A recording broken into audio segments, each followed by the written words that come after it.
Oh, let's see if it is going to go live here. I think we are live. Hello, beautiful beings, giants, and change makers from around the world. Welcome to another episode of TUB, the Masterclass.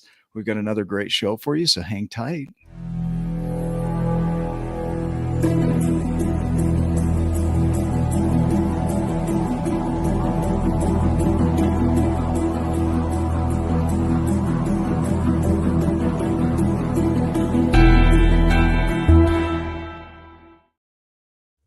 All right, welcome back. I'm Nick Smith, and we have another beautiful masterclass today for the TUB 24 event. I'm joined today in house with Fiona Ross, and we'll dive into her bio here shortly. But Rose, I'm going to turn some time over to you for housekeeping, and then we'll dive in. Wonderful, thank you. So it's really to share that we are less than a month away now from the event of the year that we've been building up to for so long, and it's getting really real. So if you have purchased a ticket, do come and join the Facebook attendees group, and in there we are regularly posting about information, hotels, directions, meetups that are happening the day before the event takes place. So there's a meetup that's been organised on the Friday that all ticket holders are invited to come and join us at. We also have merchandise available for people to buy, so you can come fully branded in your ultimate Birmingham Experience hoodie, your t-shirts, and the rumours are that there may be hats available at the live event. I cannot confirm or deny this. And also something else that we've been working on to really support people, whether you're in the Facebook group or not. So all attendees have access to a newsletter that's going out every week, curated by me, and it's sharing all the information that you will need up to the event itself. Needless to say, tickets are still available. They are selling it. We were at a trickle for a while, and we are now heading into the flood stage. So now is the time to purchase your ticket, to really commit to coming. We have people flying in from all over the world, been sharing sponsorship letters for people flying in from India today, which is really, really exciting, as well as people coming from the United States, Canada, Europe, and of course here in the UK. So who do you need to be to come and join us? Purchase your ticket. And if finance is a challenge, get in touch with us on the leadership team. You can reach out to me directly, and we can have a conversation to support you so that you can be with us in the room. That's all I've got to share for today, which feels quite a lot. So thank you for the time. You're very welcome. It's good to have you. So we are going to dive right in. Make sure you get those tickets. We're going to place Rose in the back room. So she's still here with us just behind the scenes. And let me introduce our amazing guest. Today, we're diving into a compelling discussion on the power of personal transformation and professional mastery. And we're excited to bring you insights from a unique trailblazer in the world of coaching. Today's guest exemplifies what it means to turn life's challenges into a catalyst for profound change. From her early days as a pioneering hairstylist to her transformative ventures across the globe, she has harnessed experiences that redefine the boundaries of coaching. Fiona's career transitioned from the dynamic world of hairstyling to the introspective realm of personal coaching illustrates a remarkable journey of resilience and creativity. Her dedication is showcased in her latest initiative, Coaching for Men, crafted amidst the global shifts of 2020, and her influential role in the upcoming Birmingham Ultimate Experience. So join me in welcoming Fiona Ross, a true architect of change and a leader in the coaching community. Fiona, welcome to the show. Wow. Thank you, Nick. That was You're very welcome. Wow, what an intro. Thank you. Wow. You're welcome. It's all truth. So we're going to dive into your journey and your philosophies. And, the goal here is to inspire being. And I think where I would like to start this conversation is with the concept of being. We were having a little bit of a discussion about that earlier before the show. And here we are kind of really playing with that. What does it mean to be? So I think there's kind of a dual meaning to it, as in you are always being something. So there's a kind of a behavioral side to who you're showing up as. So if Okay. you're being mean, or you're being kind, or you're being loving, or you're being a brat, or you're being a bully, or you're being some trait, if you like. And there's an innocence being, there's a divine being, a well and whole and complete state of being, that we are all innately innocent in our being. So it's a little bit like the inner innocence, the golden, the story of the golden Buddha that was covered over by clay to disguise it from being found as solid gold. So there's the outer clay being, there's the traits of being. Then that sits on something so pure and so innocent that if we can get more in touch with that part of us, that's where we start to see shifts in our behavior. So it's a little bit of nature nurture. What came to mind is Hamlet, to be or not to be. And playing with that idea is there are the traits of being, there is the innateness of being, there are characteristics and cultural, a culturalization of being, right? Yeah. Societal norms on being. What comes up around that?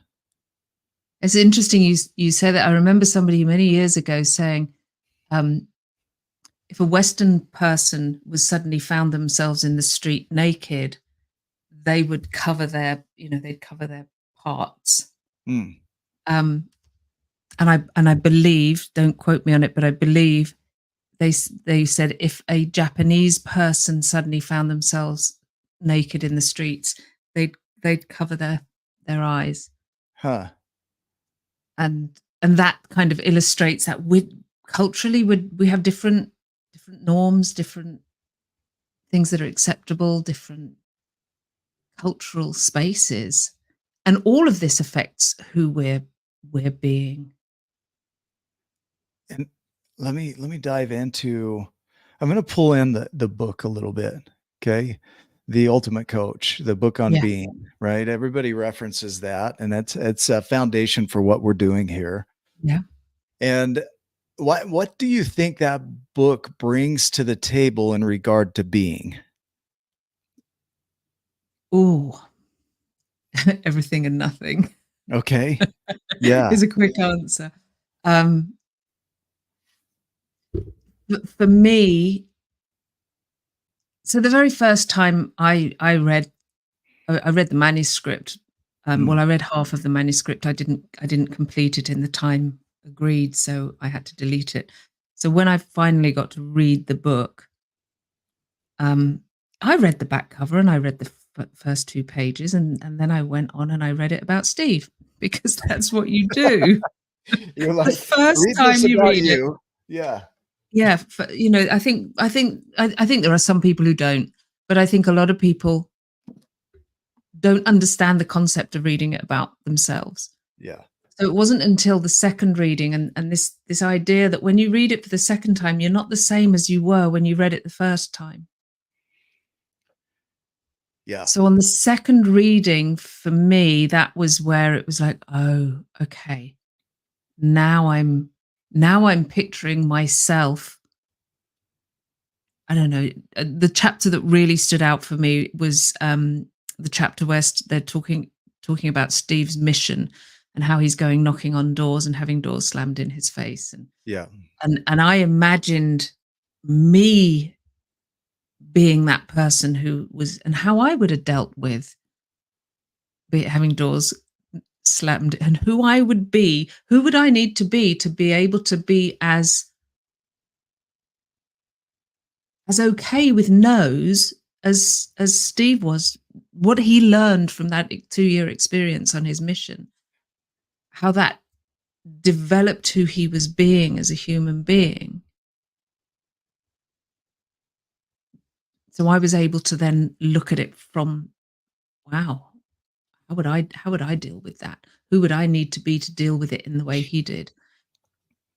And I think there's all the way through that, when you start reading it about yourself and you start utilizing the questions, that's where the learning is around being, because you see somebody else's challenges and greatness. You know, it's not just about the challenges that Steve had. It's you know, all his accolades and the wondrous things he's achieved in his life. But when you're looking at it, it's like, wow, where would my being, where is my being expressing innocence, if you like, and just openness, and where is my being expressing limitation and, oh, I can't, I shouldn't, I mustn't? Where is it expressing fear? Yeah. I think of Becky Robbins when we did her interview, and she talked about goal setting, and that she doesn't close the back door on her goals. So she'll set a vision, but then she'll leave it open because of her limitations. So she won't allow her limitations to limit her goal. And Right. in essence, that comes from who we're being. So these instructions that are on this book of read this about you really applies to just about any area of our lives. Is when you come into any situation, the power of being, if we go into that theme here, is that when you come into any situation, you have a chance to really essentially read the front cover, read the back cover, and then go into your situation. Yeah. Right. So not Or even make read up the your book. own back cover. You can ask your own questions, right? Right. And tie that into whatever you're working on, whatever that is, right? How would I be Right. with this situation? Go ahead. And it is never a question of what do I need to do? It's Okay. for me, it always comes back to, I mean, that still might come into the forefront of my mind, my habitual legacy being, you know, it crops up from time to time. How do I, or, you know, what's the doing part? And then it comes back to that, I just need to know who I need to be. And the doing kind of takes care of itself as long as you are committed to taking action. Okay. So if the being becomes the doing, right? Because it can easily become doing being versus being, and we'll play with some words here. Yeah. There's this essence of ourselves that is at the core of everything. And on top of that, I picture the movie Moana. There's the crab in that movie that has all of this stuff put on its shell. Do you know which one I'm talking about? I don't. I've never seen it. No, you might go back and watch it, but there's all this stuff put on. Right. And the identity of this crab is all about the things that it can put on its shell. And many of us come into this world with this innate power, this innate greatness, this innate being existence. And then we get introduced to the world, and during those formative years, we start putting stuff on, whatever our family hands us, whatever our culture, society, we put it on. Yeah. And then that becomes the being that starts doing the doing. Does that make sense? Yeah. And it's so this is coming back to this innocence, this innocent part of us. As a child, we don't have agency. So we are created upon by the influences in our life, our parents, teachers, family. Even right before we're born, people are having expectations. What color hair is she? Is it going to be a boy or a girl? You know, who they're going to look like?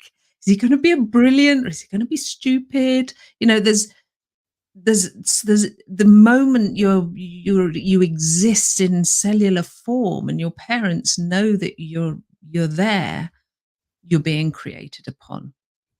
Mm. So when you're a baby, and you know, just the language that is created, um, things like, isn't she a pretty girl? Isn't he a clever boy? You know, this is it's innocently spoken, but how Mm. many times do you see a little girl, you know, a tiny little girl, and the first thing you go is, "Oh, aren't you pretty? Look at your dress." And that is creative. It's creating something in the human being. So the analogy of the crab with all the stuff, it's by the time you have agency as a I don't know, young teenager, 8-year-old, 10-year-old, you start to have agency. You've already got a shell full of stuff. Yeah. And beneath that, you're still the innocent you. Okay, This let's is a hang path here. back to innocence. And power, because Mm. that's where the real power is. I kept having the vision as you're talking about that of a garden, that when we come into the world, we're a tilled garden, fertile garden, Mm. all the nutrients, everything that we would need to grow Full anything, potential. full Yeah. potential, right? So we come in as this garden, and then our caregivers and leaders tend to put their seeds into that garden and start Yeah. planting ideas or dreams or visions and Some are beautiful and ideals. some aren't. Yeah. Yeah. And they all start growing Yeah. indiscriminately. And so by the time you're 8, 9 years old, you're starting to live as if like that shell of things. And that's who you think you are. That becomes your quote unquote being. But Yeah. but what you're offering here is that that's not the being. That's what was created upon that type of being. Can you Yeah. clarify? Can you go into that a little? It almost feels like there should be 2 words for this, Okay. because there's, like I said at the beginning, there's traits of being. So I'm being good, bad, Mm. pretty, I'm being kind, I'm being loving, I'm being As a judgment of whatever is. ways, Yeah. but our potential to create anything, be whoever we want to be in the world, is Mm. innately within us. When we kind of chuck all the stuff we're carrying, or we question it. Maybe we don't chuck it away. We question it. And I'm going at the Birmingham event. I'm going to be presenting with Dave Orton, and we're going to be digging quite deeply into how to really understand what's going on in what we call the non-useful thinking. So there's a whole load of useful thinking. So there's a whole load of plants in the garden that are growing beautifully, and they're fruiting, and they're attracting bees, and it's all lovely. It's great. And then there's some plants in there that are choking and taking over, and those are the ones we want to work on. Those are the ones we want to remove, or dig out, or change. So the ones that are doing beautifully in there can continue to flourish and grow. We Yeah. can create space for more beautiful things, more love, more greatness, more wonderment. I think there's this collection. There's a show that drives me nuts and I can't not watch it. It's Hoarders on TV, and it's people who've just got these collections of things, garbage, mountains of garbage in their homes, and they can't get rid of it. They're so attached to every piece, but they don't know what they have, and what they do have is being destroyed. And essentially many of us become, and not all of us, many of us become hoarders of ideals. And identities. And yeah, and we won't let them go. It's like, no, but who would I be without that? And I'm too afraid to let that go, because what would that mean? And there's a memory tied to it, and I don't want to let that memory go. And so there's this fear of, like you say, pruning the garden, because that's been there forever, but that's who I am. That's what made me who I am. Yeah. What would you have I to say? remember having a conversation with my father shortly before he died. So he would have been in his 70s. And he wasn't well. He'd had some surgery and stuff. So he wasn't at his best, let's say. And I'd been living in India, and I'd been sitting meditating and working on my being, I suppose. Mm. And I remember saying to him, he was very scared, and he was scared of death, and he was scared of life, and his body wasn't working in the way that he was used to it working. And I said to him, surely as you get older, Dad, you should get more understanding. It should get easier. And what I was seeing in him was that it wasn't getting easier. It was getting a lot harder. Mm.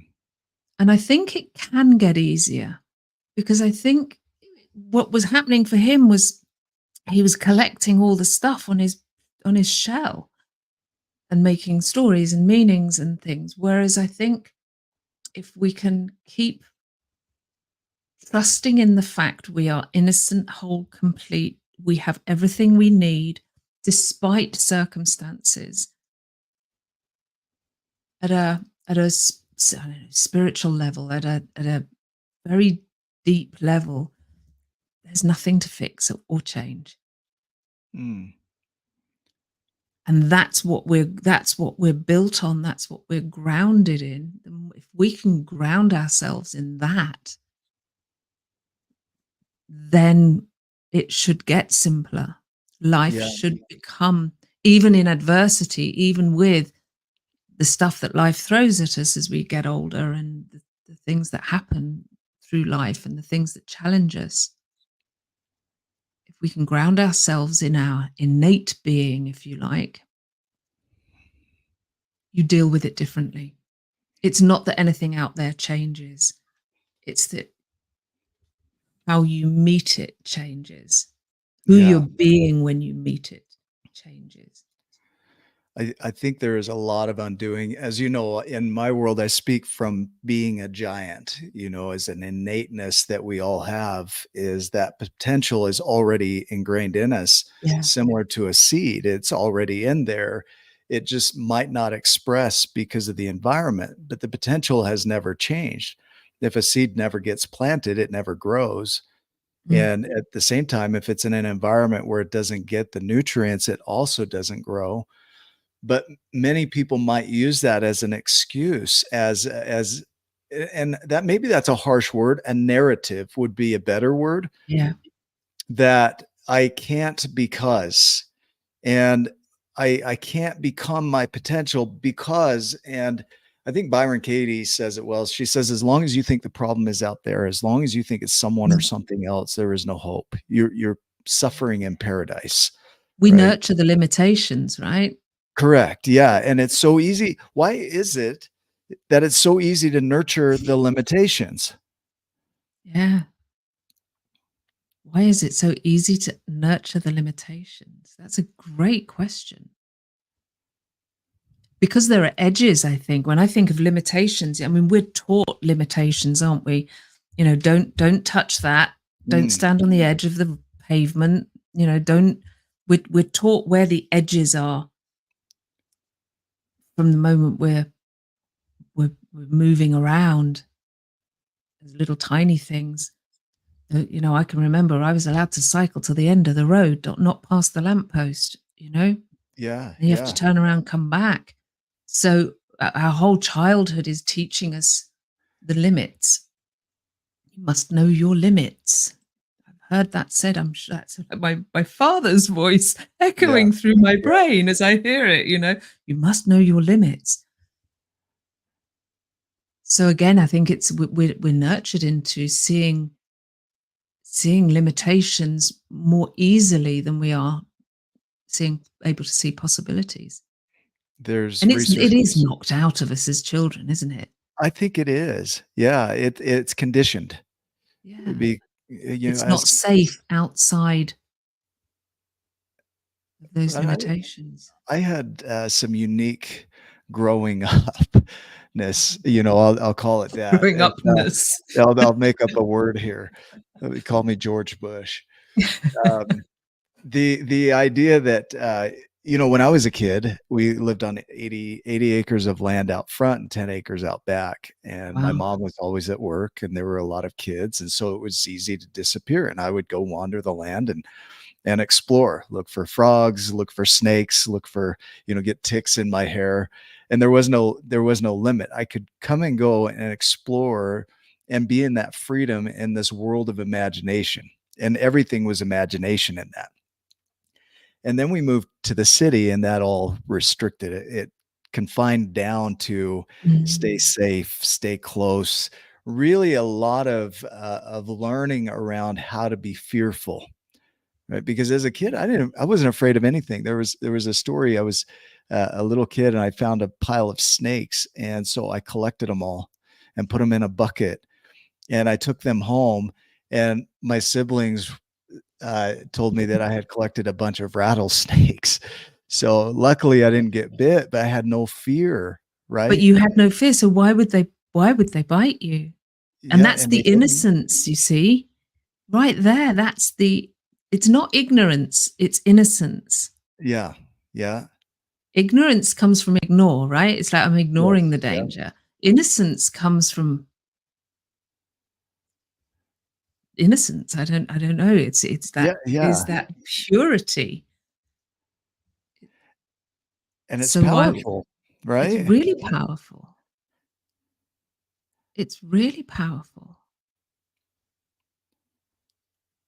So when we're coming from fear, you know, Lisa Feldman Barrett's work talks about anxiety is a result of us feeling like we're not measuring up to the ideals we think others have for us. And Brad Blanton says that the ideals we think of others or that they have are our own ideals projected on them. And so we go around imagining what others are thinking, and then we create fear around what they might be thinking. And all the Yeah. thinking that we think they're thinking is coming from our own thinking, Thinking, yeah. right? And it becomes real. That is, you know, we can laugh at it now, but we still do it. It's still Yeah, yeah, we have to be consciously aware of that. right. I was thinking of so I raised my son till he was 8 years old in India, pretty much. And when we came and lived in the UK again, he went to school here, and all the kids and all it was in the primary schools, it was everywhere. Stranger danger, stranger danger. That was the catchphrase. And I'd raised my son to be a child that when somebody said hello to him, he was polite, you know, say hello to the gentleman, you know, sitting on a bus and somebody comes over. We lived in Canada for a while, and he was a very charming looking little child. So people wanted to come and, oh, isn't he cute? And I raised him to have conversations with people and be kind. I also raised him not to go with anyone he didn't know. But when I came here and there was this stranger danger, I was like, wow, what? Talk about a cultural narrative of creating fear. I was horrified that children are being raised to be hostile towards someone they don't know. And I understand you want to keep your children safe. I also understand as a parent, you can't keep your children safe.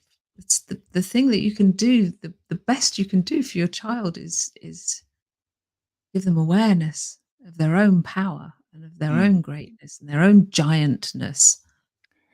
So they're equipped to deal with the world. And there are skills and tools that we need for this world, right? There's an adaptability to it. Yeah. It takes about 2 years to assimilate to any environment. But there's this innate power that we have of exploration, of embracing the unknown, you know, really leaning into, and you talk about leaning out of certain things, right? Leaning Yeah. into or leaning out of certain things. But when you go to that core innateness, that innate power of being, it's recognizing that beyond anything we've ever put on, that there's a power that exists with or without our conscious awareness. Yeah, I think so. Yeah. Can you speak to that a little bit more? Go a little deeper. I just keep getting your bucket of rattlesnakes. Yeah.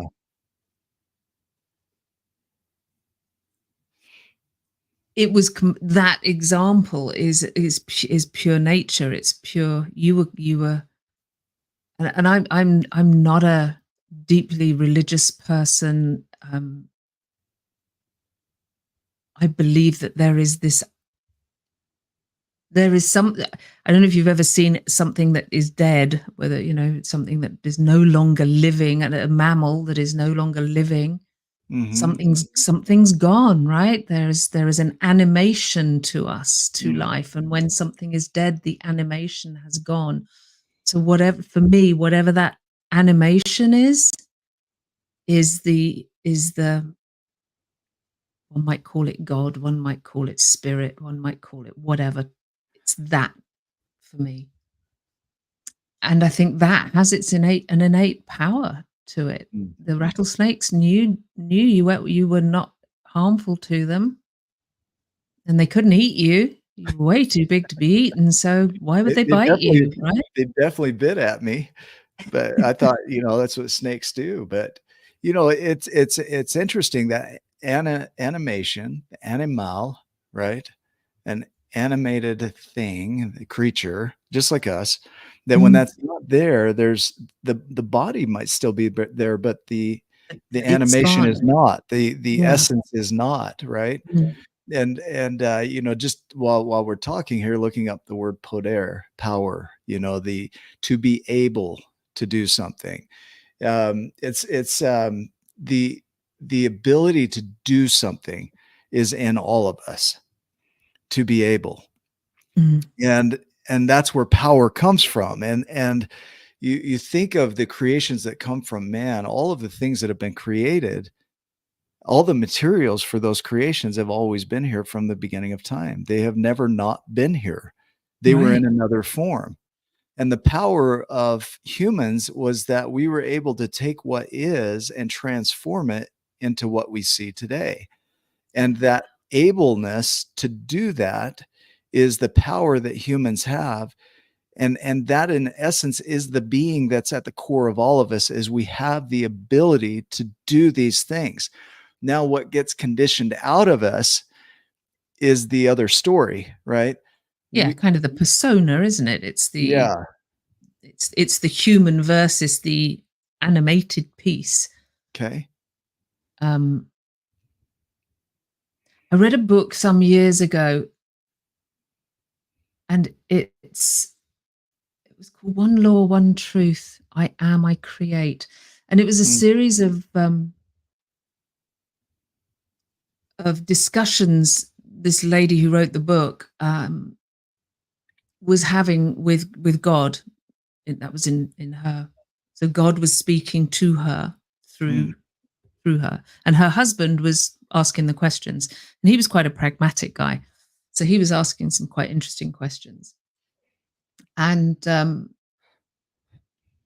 one of the questions was around what it is about humans that is different from the other animals on the planet, and the answer came in the form of, humans have the ability to create. So this God creates through us. And so the husband who's asking the questions, he's like, yeah, but what about bees, and what about beavers, and what about all these amazing animals that build things so beautifully? And the answer came back that you'll never find a beaver building a dam anywhere else but in a river. It doesn't build anything else but dams. So it has an ability to create, but not to have creative ability. That makes sense. It doesn't go, well, I made a dam over here, I think I'll just go and build something over there that looks like a house. It doesn't do that. It just builds dams for a purpose. Bees build beehives for a purpose. Mm. So it's like there's a blueprint to what we can create, but as far as humanity is concerned, we can create anything, Ooh, I like that. including limitations. I like that. And somebody had said, Karima had said that limitations keep us quote unquote safe from danger. And as a creation, a limitation is a creation. Our narratives are a creation. And those creations tend to come from who we think we are. So we tend to create from that space of our thinking, right? Right. And then that becomes habitualized or automated, and that tends to show up. There was a research that showed that 50,000 to 70,000 thoughts a day, right, that we have, 70% are negative and only 5% are original, which means that most of what we're creating in the world is an automation of Yeah. everything we've always ever done, right? Yeah. And And in this book, they dig really into some quite questionable kind of, wow, that's, so they're saying, well, is gravity real, or is it made up kind of thing? And there was a lot of stuff that the answer came back as it is, or is death a necessity? Is death, is our lifespan fixed kind of thing as humans? Yeah, so it's not fixed, but there's a limit. I don't know how old the oldest person is, but let's say 120 is probably the maximum a human being lives. And the answer came back is that's because it's a common belief. It's what we've all bought into. It's a limitation that's been created, and we've bought into it. And until the Wright brothers came along, we couldn't fly. And then they had the original thinking and the tenacity to keep creating until they succeeded. And now, how many planes are there in the sky in any one moment? And, so and we alter our reality through common limitations and thought processes. Yeah, we believe collectively that that's true, and therefore it becomes true, and therefore it becomes part of our reality, right? So we live to that parameter. There are others who show us beyond the limitations, and it doesn't stick, right? It's like, whoa, Right. whoa, whoa, whoa, you're going too far for our belief Yeah. systems, and therefore we don't adopt it collectively, I think we right? call those miracles, don't we? Yeah, we do. We're like, whoa, whoa, whoa, too far, right? Otherwise, we'd all be walking on water today, right? Right. But Right. the limitation, limiting beliefs. What I find interesting about power is to be able. To be able is to hold. The word belief comes from the Germanic Galab, and it means to hold dear. So it's the most important to us, right? The things we hold on to the most out of the things that we're able to do, or we think we're able to do. And then you have a statement from Townsend Wardlaw who says, the moment you believe a belief, it becomes limiting by the nature of believing it. Yeah. And you look at to believe is to hold dear, and to hold dear is to hold, which means to be able, which means power, that we cap our power. If we tie that all around, we're just essentially boxing in our power and saying, that's it. That's all I got. Yeah. Right. Even a statement of one of your I am statements. And I think it was actually Townsend who put this in a post in the Facebook group or on his page. And it was, even your declaration statements are an imitation. Like, oh, yeah. See, and Townsend thinks so far out of the box, I have to take him with titration, because too much I blow up in my mind. I'm like, you know what I mean? That guy, as far as philosophy goes, just, expands the mind. Yeah. But the idea here is that our power is innate. It's essentially, if you take the black powder and unravel it and just light it in open air, it poofs. You wrap it up in dynamite or paper, it becomes dynamite, it explodes, right? And it has a different power. Right. And essentially, we're not doing that. We're not using it for that. Our power, what we're doing is stifling it and shrinking it down to thinking that our shrinking is our being. But at our core, that is not our being. That is the limitation that we've put on our being, right? We are possibility. Yeah. We're creative possibility. and we can be anything, which means we can do anything, and that means we can have anything. And so let's play with this Essentially. Is essentially. Now that's a safety word there to me. It is, I know. Essentially. I was thinking of who's watching, people that might be watching this and them going, yeah. I think I added that for to bring people back into, okay, let's stick with this. Well, if you look at the laws of thermodynamics, the first law says that energy isn't created, nor is it destroyed. It's only transformed.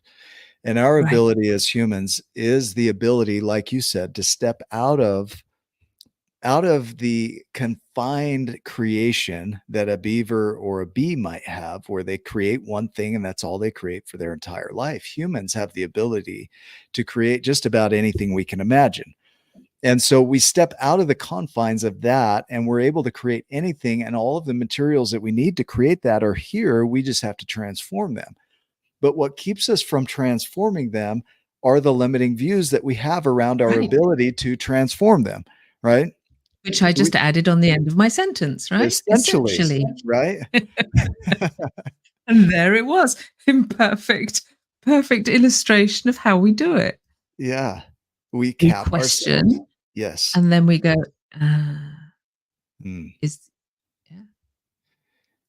And then we have people as a demonstration say, let's step out of the box here. As a demonstration, this isn't, Steve, if you really look at this isn't putting on a pedestal any one human. It's one human showing possibility. We like to aggrandize things and concepts and people. The Bible is full of it, where you take a person that did some incredible things and we think, oh, I can't do that. They can do that. So we put them on the pedestal of they can do that. I can't do that. And they're sitting there saying, anything you see me do, you can do. And Steve, this book is a demonstration of, this is some stuff that I've done. You can do this too. But we don't look at it that way. We think essentially, like you say, essentially as a case of, if we're willing to step into it, that's available to us. But our views of ourselves keep us from seeing that in us. Like, okay, that's cool. Steve Hardison can do that. Jesus can do that. Not me. I'm just Nick Smith, little old Nick Smith. Yeah. Right? Who am I to do anything great? And I'm speaking metaphorically here. Metaphorically, because I know that you are doing amazing things. And I think all we can really bring is an awareness to this thinking that limits us. Because the stuff that we've been given to carry as children, and then the self-fulfilling prophecy of, well, hey, look, I'm carrying this stuff, so must be who I am. We can shed that. And I think a lot of it is there is a security blanketness to it. I know when I read the story of Byron Katie, who she became in her transformation was nothing had names, everything. She had to question everything. It was there's a part in the story where she was asked if she'd go and drive somewhere to pick something up, and she was like, she's got these keys, she's walking towards this car, she's like, I don't even know if I can drive, kind of thing. She was stripped right back to a limitless space and had to consciously rebuild the limitations in order to function in the world. Because if she'd have just stayed as she was, which was this wide open, limitless space, she didn't really function. She couldn't really function. She'd walk into people's houses not understanding that they weren't hers, or that she wasn't welcome. She didn't get any limitations at all. Somebody asked her for something, she gave it to them. It's like, wow. she owned nothing.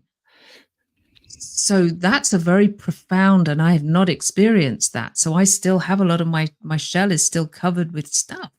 I might have got rid of a lot of it, but there's still a, by comparison, I'm still loaded. We And we that's, I had think, the work, right? it is the work. It's Karan Rai talked about it. He talked about via negativa and stripping yourself down to nothing, which is where you find your power. There was a girl on our show, Jamie Mocrazy. She was a Olympic level snowboarder, and she caught the edge of her snowboard and hit her head so hard it knocked all of her existence out of her head, like a snow Yeah. globe is the way she describes it, blank slate, Yeah. whiteness. And she had to rebuild herself, but not from her past. She started from that event, rebuilt herself. And I think this is where there's power in this. Is she shared an experience of going on hikes with friends, and she didn't have the ability to keep up. So, but she didn't want to look bad. So when they would get up on the hike, she would say, "Wow, look at that view." And she would stop so she could take a break and say, "Wow, look at the view." And she would just enjoy the view, and everybody would stop and look with her, but it gave her the break, right? Right. And I think there's this thought that, if 5% of what we do is original, and if our conscious capacity is really limited, then truthfully, all we can do is all we can do in the moment. And it might not be very much. And sometimes you might have to stop and say, you know what, look at the view. And these Look at the small views. steps compounded create the complexity that we call us. And I'm hearing that stopping and looking at the view is forgiveness. Mm, It's that I'm not judging anymore. I'm not comparing. I'm not trying to keep up. I'm not anything. I'm just not judging, mm. forgiving of everything. I'm just going to stop and look at the view. Beautiful.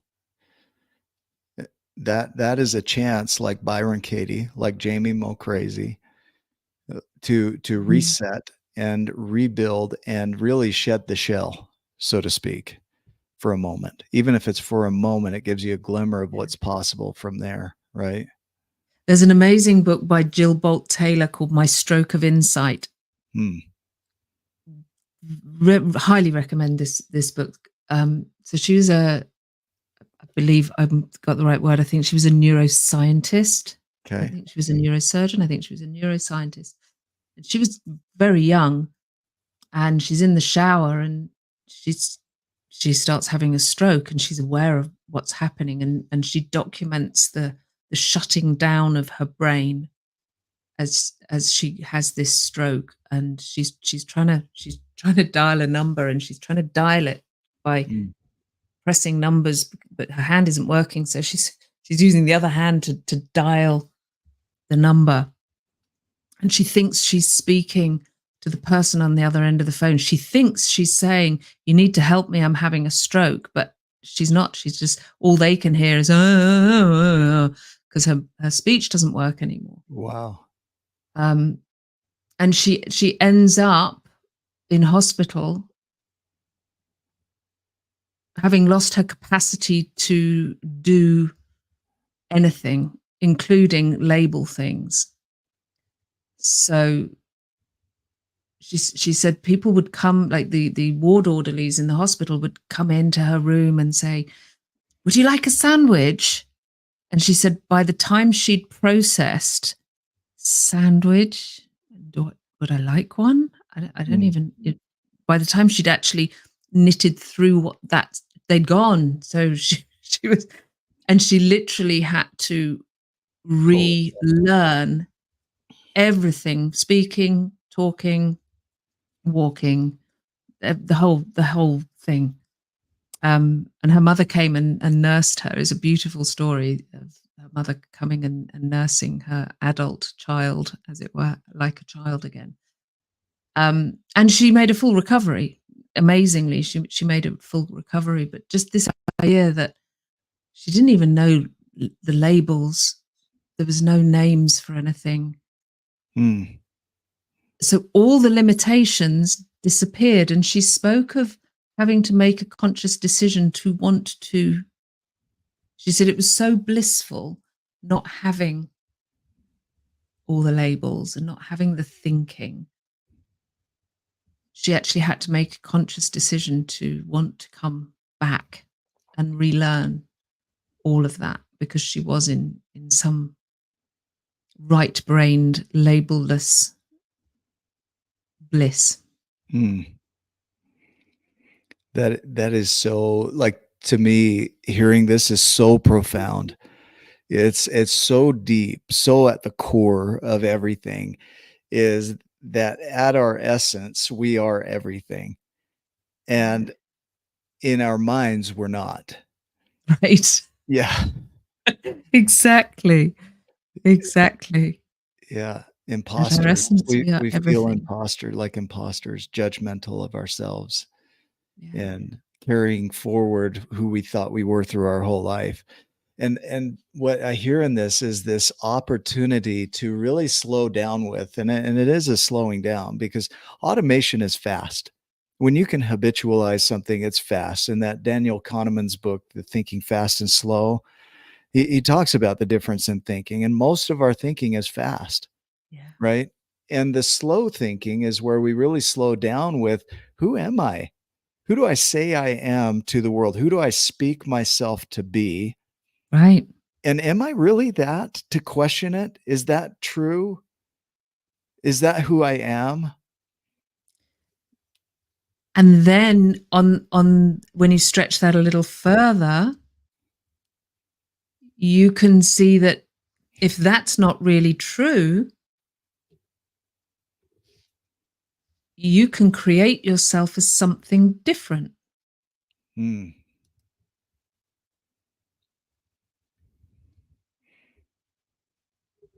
So when you've questioned the who am I? Am I really this? Then you go, well, I'm not. I'm love, and I'm bliss, and I'm in Hindi Ananda, which is, there is Hmm. no real translation of that, but it is what we're talking about, that bliss space. Then to function in this world, you can create yourself to be anything. Hmm. There is no limitation in that. There truly is no limitation. Possibilities are all there. All the resources are all here. Everything that we need to create anything we can imagine is already within us and outside of us, without us, with or without us, right? Chris Smith, who's going to be speaking in Birmingham, he says, I don't want to misquote him. I would. Possibility is, limitations are created. Okay. Possibility exists innately, and limitations are created. Yeah. Yeah. Wow. And it's to cap in and box in the universe. It's to box in potential. It's to box in possibility. And the only ones that can do that are us. Is us. I don't, somewhere grammatically, somebody's going to correct me on that, right? But we are the ones that create our perceptions of the world, and one has to question, where did those perceptions come from, and why am I hanging on to them if they no longer serve me? So when you talk Are about they what you're going useful to or do, not useful? yeah, It's not making them good or bad or right or wrong. yeah, It's just, do they serve me? Do they serve the world? Do they serve humanity? Do they serve the greater good? And if it's a no, then stop, look at the view, do some forgiveness, and create something new. right. And then there are the distractors who say, do not read this sentence. Too late. Yeah, too late. The idea, though, even in Hebraic, the word good and evil meant ripe and unripe. And there are often the analogies of the trees and gardening and all these things. And it's because that's how we operate. I was thinking this morning, weirdly, this is what I think about when I'm alone. The pathways I take through my house, that if we were to mark them out as a map, as a track of energy that flows down certain pathways, even through my house, you would see branches that go down my hallway, into the bathroom, into the kitchen, into my bedroom, and they would branch out like a tree. And there would be patterns that are repeated so frequently, even in the same room. I only hit certain spots of my room consistently, right? And so we get into these patterns, and like a tree or a plant or a garden, we tend to stay on the pathways that are most familiar, and we repeat them, and not at any point do we slow down and say, why? What if I want to jump on my bed today? What if I want to do circles and which is what children do, right? Yeah, You go back to the innocence. This children don't have this. It's like, why can't I drink out of the saucer? You know, why do I have to drink out of the cup? You know, it's yeah. It's coming back to that innocence. And you know, when I work with clients on this, I invite them to find a photograph of themselves when they were small, like really small, under 3. And then to listen to the judgments, the critical judgments they have in their head around who they are in the world and what they're capable of and not capable of. And imagine themselves with this little tiny version of themselves going, well, you're rubbish. You're this. You're not enough. You should smarten up. Well, you're not clever, are you? And the ridiculousness of that image of yourself yelling abuse at this small, innocent being really brings them into this. Oh, so this is what you got to forgive yourself for doing that to yourself. Because you're innocent, you're beautiful, you're innately complete and whole and a miracle. Just the fact we even exist is why would we do that to ourselves? And to judge ourselves for doing that to ourselves doesn't help it either. The moments that we get into judgment and justification about our lives and our perceptions, we stop learning. And learning is a process. And I think we want to assimilate so quickly. We want to bypass, we want the shortcuts, we want the tips and hacks. We don't want to do the work. But the real work comes in taking those small steps, looking at the view, right? Yeah, right. Yeah. It's actually not even doing the work, it's being the work. It's being, yeah. It's allowing the work to be that innocence. Yeah. And if you get into judgment, stop and look at the view. I think it's funny. You know, I see these comments by Steve Hardison. You talk about a playful human. Hi, Steve. A playful human, right? That in a sense is demonstrating the return to playfulness. We take life so seriously that we forget to play. Can I share a funny story? Yeah, please. This is Steve in his in his playfulness.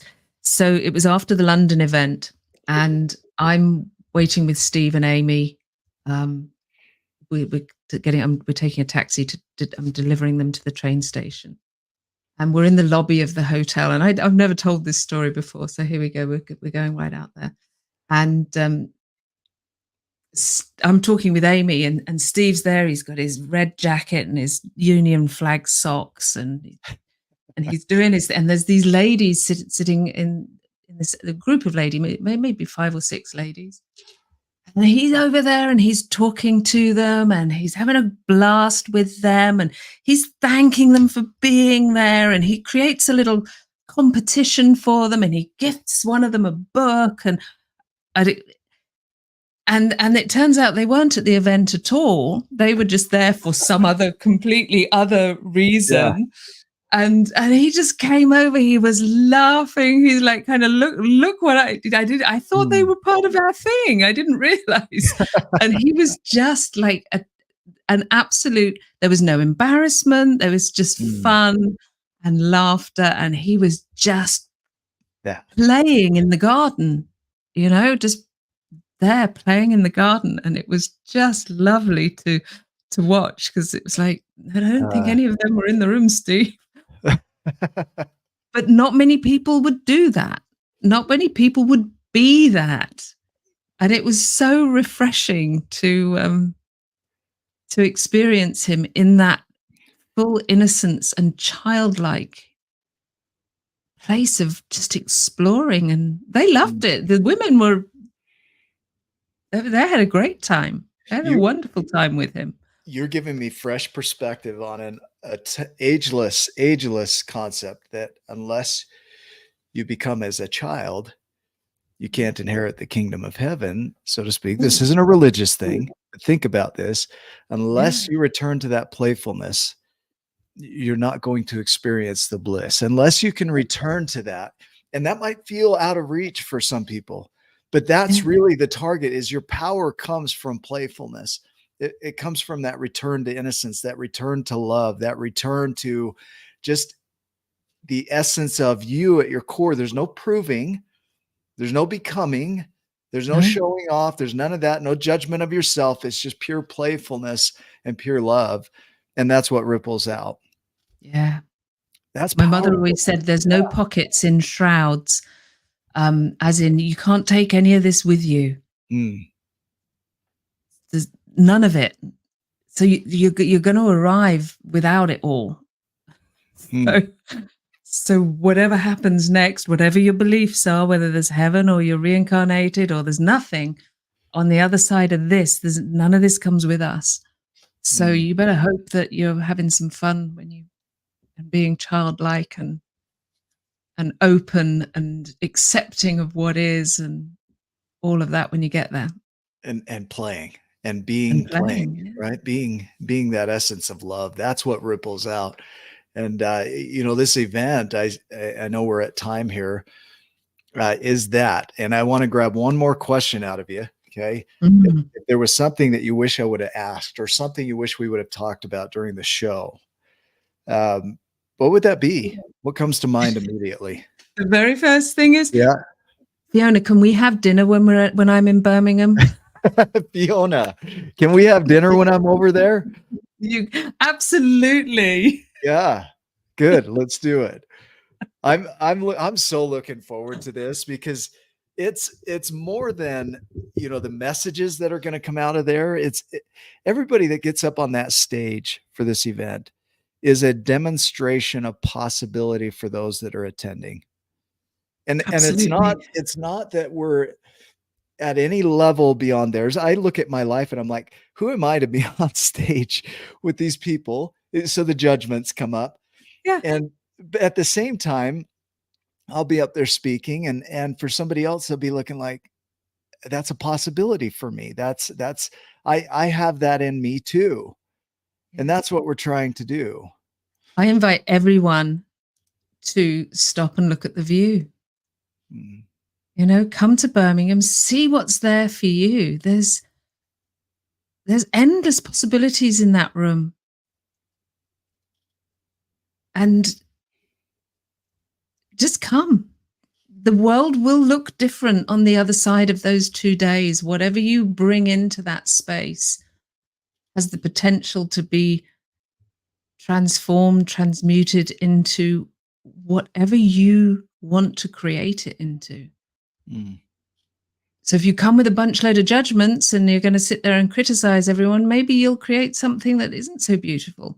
But if you come with an open mind and an open heart and a willingness to see possibility through the experience of the people who are all sharing their experience for nothing.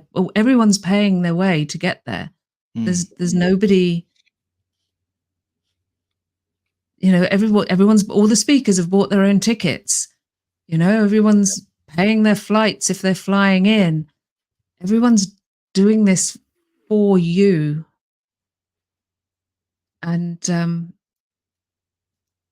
it's a gift that you'd be crazy not to give yourself.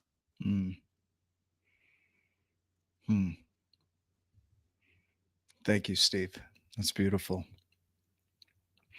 And the beauty is I'm not the only one speaking there. That is the beauty of it, is it is packed with giants. And Fiona, what I know about you, you and I've had many conversations, is you are a giant. You are being what you're talking about here. And it's a practice. And what I love about you and the others that are there is nobody's professing to be flawless at it. We're No. human beings. We're messy. We've got lives to live. We have our doubts and insecurities show up, but you're being it. You're stepping into it, and you return to it as often as possible. Yeah. Yeah. Yeah. This dude is a literal giant, Sanika. Yeah. Sanika, I loved he's such a lovely man. Yeah. And he did a post a little while ago on Facebook. He's like 6'6". He's a Yeah. tall guy. Yep. And he said he doesn't push, he pushes the door in the men's toilets, he pushes it from 3 feet away because he can, if he walks up to it, he can see over the top. I thought that was just lovely. That's funny. A different perspective, right? A whole different perspective on life. Yeah. Well, Fiona, what's final thing that you would want to say to anybody that's watching today? Get your ticket. Treat yourself to 2 days of playing in an arena that is rare. This doesn't happen everywhere, and it doesn't happen often. So it's an opportunity to experience something so unique. And treat yourself. Be in that room, whatever it takes. We've all got resources that, we can sell things, we can ask people to lend us stuff, we can create things for people, and there's many ways that you can get yourself in that room. There's really no limit to what's possible to get yourself there. It's my mind has been blown by even me being there. My mind has been blown, the miracles that have happened for that to be created. And here's the beauty of this event is there will not be another TUB 24 ever in the history of this earth. This event as it is will never happen again. There will be similar ones, but they won't be this one. And they might not be here. They might not be in Birmingham, and they might, who knows? Yeah. Who knows? So what I do know is that there's an awful lot of hours, there's an awful lot of love, attention, time spent away from loved ones and all sorts of things that has gone into making this 2-day event. These silent creators of this event have given so much already. Rose, who we saw earlier, the hours that she's put in, oh my gosh, in her role is remarkable. She is an incredible woman, and she's done it all in the service of the event and the service of the people that are in that room.